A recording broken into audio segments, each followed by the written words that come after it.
但係個喉嚨咧就好似有啲阻啊。嗱，第一件事咧，我話你咧就着衫唔夠啊，梗係曳啦你呢啲翻咗風咧都係要披件厚少少嘅，係啦，因為咧你入到風吹到頸咧都係瀨嘢，係嘛？你年紀大咗知唔知先？我知，吹到個頭、吹到個頸、吹到個手咧，都係容易氣管就會刺激到，咁所以你哋都係要，你寧願都要笠一笠佢。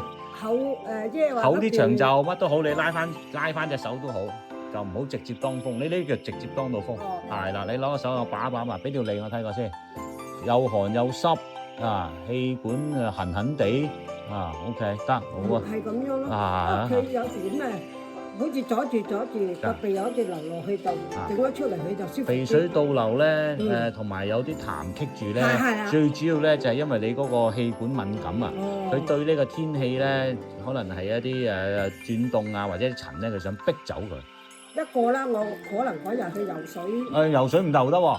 係啊，我中意去游。唔得喎，你做咩走去游水都有㗎？你有冇搞錯啊？我哋老人家講咗。